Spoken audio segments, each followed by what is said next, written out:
The Tao of Self-Confidence, Episode 16.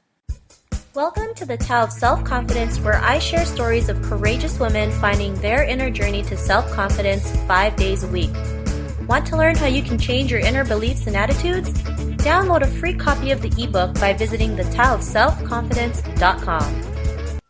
Hello, friend. Welcome to the Tao of Self-Confidence, where I share stories of phenomenal women who have discovered their inner journey to self-confidence.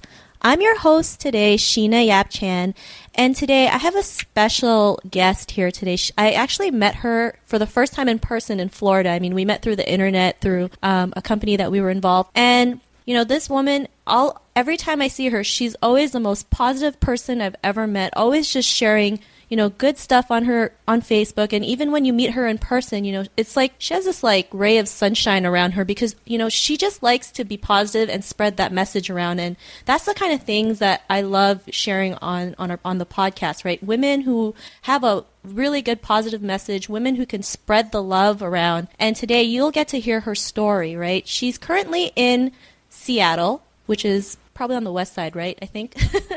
But I'm going to introduce you to her. She's a dear friend. Her name is Melanie Lay. And Melanie, maybe you can tell the audience a little bit about yourself. Hi, Sheena. Thank you so much for having me on your podcast today. I'm really grateful, and thank you to you for inviting me. So for those who don't know me, my name is Melanie Lee, and I currently live in Seattle, Washington. I grew up in Seattle, but I was actually born in Vietnam. I was born on actually September 12th during the Vietnam War. I'm the third of 7 brothers and sisters of hardworking immigrant parents.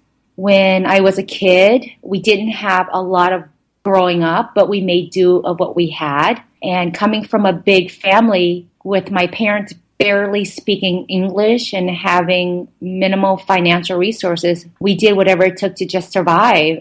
We were not, well off by any means. We were just your, average, I would say close to low to middle class family. And there were many nights where at dinner, we would literally eat the same thing for days on end, like rice and soy sauce, which was my favorite. And if we were lucky, we had Spam. I don't know if you're familiar with Spam. It's the popular Hawaiian meat, Sheena. Oh, yeah. We love our Spam, too, in the Philippines. It's funny you said how you, ate the same thing every single day, because my dad would take us to Burger King a lot, and he would, just buy the Whopper, right? Because he would have these 99-cent coupons that he would clip every single time. And, I wouldn't be able to get anything else but a Whopper. just because it was 99 cents. Right? That's awesome. I mean, you have to just do what you have to do. Yeah. So I think that's awesome. It builds character. Yeah. So if we were lucky, we had Spam with rice and soy sauce. Believe me, as kids, you don't even know any better. And I thought that was like best dinner ever because it tasted so good to me, at least. And so anyhow, getting back to my background, we didn't have much growing up. All the clothes we owned were recycled clothes or hand-me-downs from local thrift shops. So growing up with my siblings and my parents and stuff, I spent a lot of time with my brothers and sisters, and it was really, really adventurous. And, we had really good times.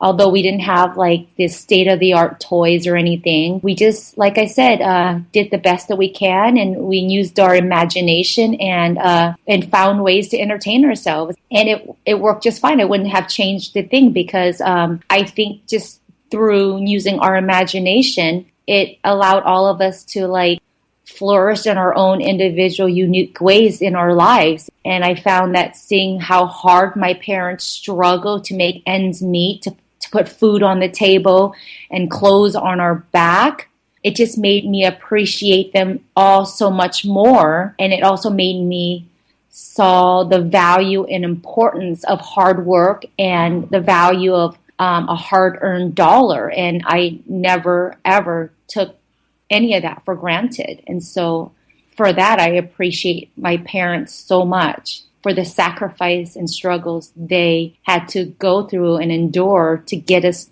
safely to America during the Vietnam War. We had to flee Vietnam to spare our lives because of the war. And And they sacrificed so much to get us all here safely and provide us a better life. And I'm really grateful for that.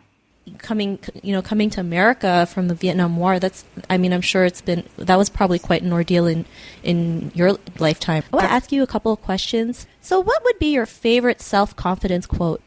I have so many, Sheena, and one of the ones that really stick out to me is, don't change yourself so that other people will like you. Be yourself so that the right people will love you. When you start seeing your worth, you'll find it harder to stay around people who don't. Behind every successful woman is herself. Don't be afraid to give up the good to acquire the great.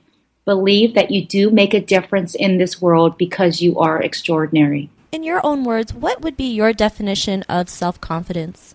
My definition of self-confidence is someone who's living in their true, definite purpose. Someone who speaks her truth with honor, integrity, conviction, and love. Less righteousness, kindness, and compassion. Someone who just resonates kindness and confidence throughout her spirit, and people who walk around, they can feel and sense that with her. And I say her because we're speaking, directly to women. Yes, for sure. I see that in you, right? Every time I see you, there's like this ray of light or sunshine or something, right? Because, every time I see you, you're always so smiley, you're always so kind, and you treat everyone the same kindness, right? And I think that's why a lot of people resonate with you, right? Because you don't judge, you are who you are. And it's a great feeling, to just even talk to you like one-on-one like this, right? So I'm pretty sure your life before, what was it like before you had self-confidence or you discovered your own self-confidence?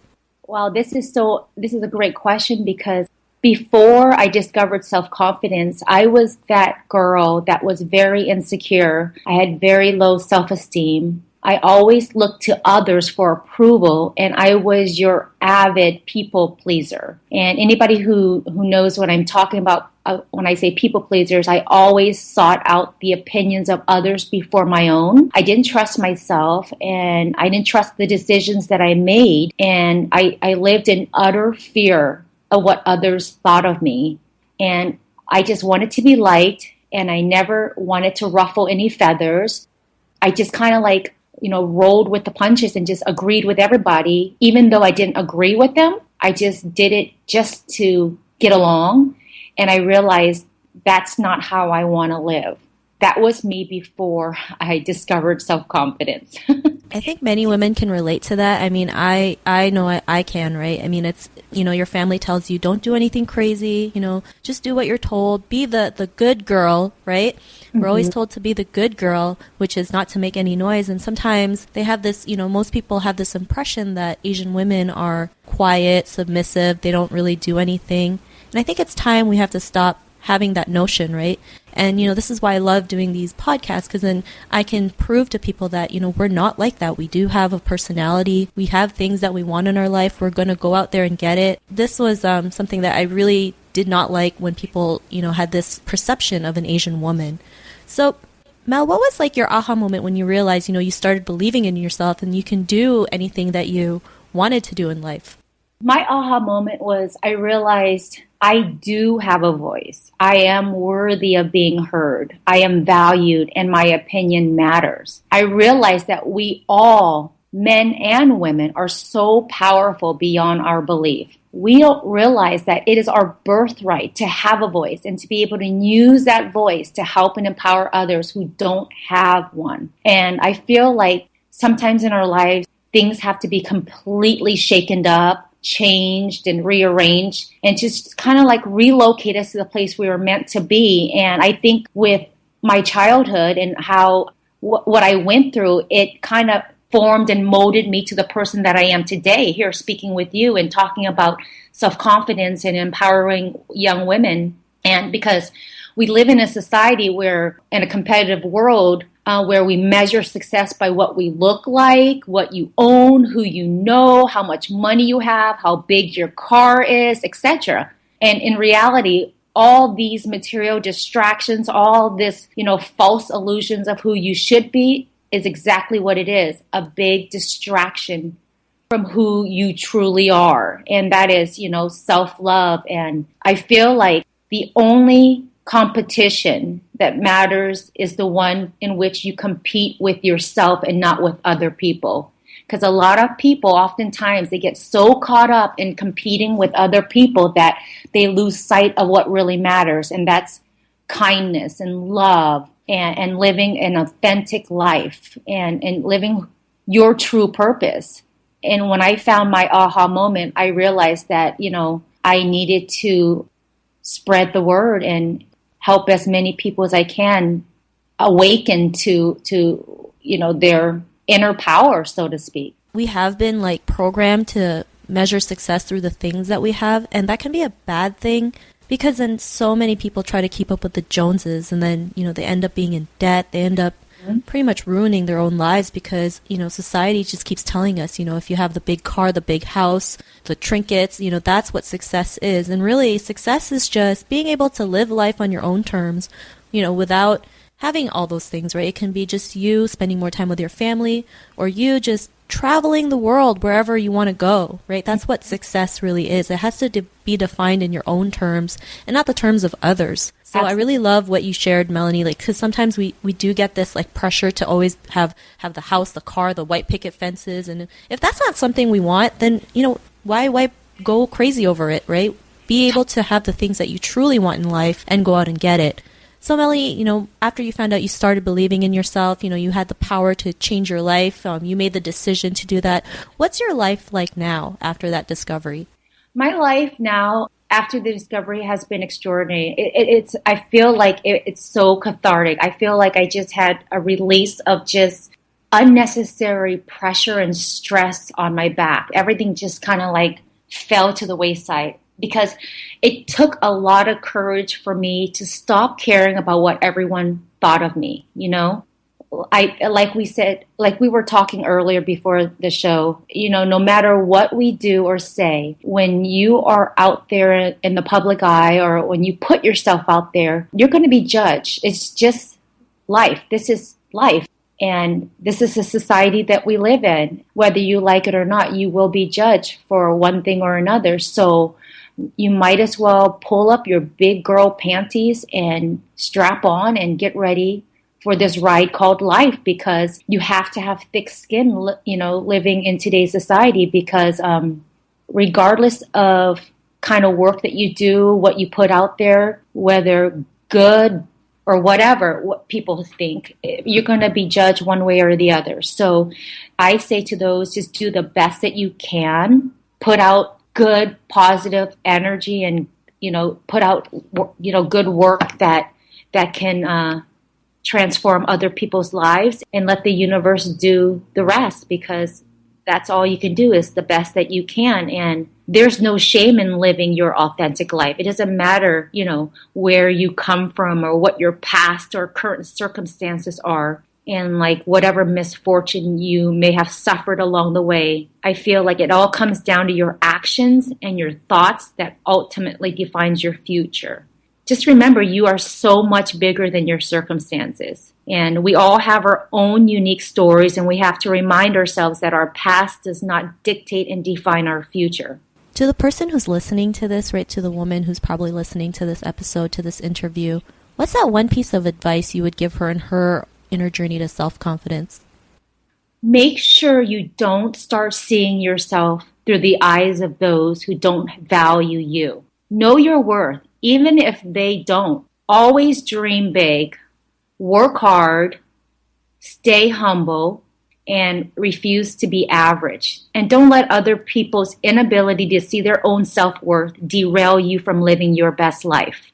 Thank you. That's great advice, right? Be yourself. Always stay humble. That's something that most people kind of forget. Humility, right? Especially in this crazy online world sometimes, right? Sometimes the ego can get in the way. So always remember to stay humble, right? Humility is such a big part of your life that you need to practice, to learn from, because people will resonate a lot with you more when you have humility, when you're humble, when the ego doesn't get in the way. So Melanie, I just want to thank you for taking the time to do this interview. I know a lot of women out there can resonate with your story, And, now that you've shared what you've had to go through, they can start seeing the possibilities in themselves. And that's one of the reasons why, I wanted to bring you here, because I know you have an amazing story. You have great things you've already overcome, and now you're living the life that you want. I see you traveling in places like Vegas, Vietnam, just, enjoying life to the fullest without having to have anyone care what you do. So thank you so much. You bet. Thank you so much for having me here, Sheena. Oh, no, it's my pleasure. And if there's anyone who'd like to contact you or, lock arms with you, what's the best way they can contact you, or, if you have any website to share? They can contact me on my personal website, melanielee.com and or www.superaffiliatepowers.com. And Super Affiliate Powers is one of the websites that I'm promoting. It's a online university for internet marketers or serious marketers who are looking to take their business to another level. And you ask, what is a super affiliate? And it's the best affiliates in the industry, the top 1%. They are people who know how to run profitable campaigns like the back of their hands, and their bank accounts proves it. And for those who are ready to step up their game and take their business to like the next level, then I highly recommend visiting my website, www.superaffiliatespowers.com. So that's SUPERAFFILIATE powers with an S at the end, POWERS.com. You'll learn the most current and up-to-date advanced high-end traffic and conversion training courses amongst you. And it's just an amazing online platform to teach you how to drive targeted traffic to your business and see conversions and ultimately sales. So again, this is for people who are serious about taking their small business to the next level, or even if you're a network marketer trying to build a team or want to be the top producer in your industry, and or people who are promoting their own personal products. This is a great platform for you to come look at and check it out. And my hopes is that it will help you grow your business and take it to the next level. Thanks for sharing that, Mel. So if you guys want to connect with her, you can also head over to the taoofselfconfidence.com and search for Melanie's name. Her show notes will pop up along with everything else we talked about. And I want to thank you, Melanie, for sharing your journey with us. And to all the listeners, be on the lookout for another new episode, and we will catch you later. Bye for now. Thank you for joining us on another episode of the Tao of Self-Confidence. Visit thetaoofselfconfidence.com for links to everything we chatted about today, as well as killer resources, gifts, and so much more. Subscribe to the Tao of Self-Confidence on iTunes or Stitcher to hear more stories of amazing women finding their inner journey to self-confidence.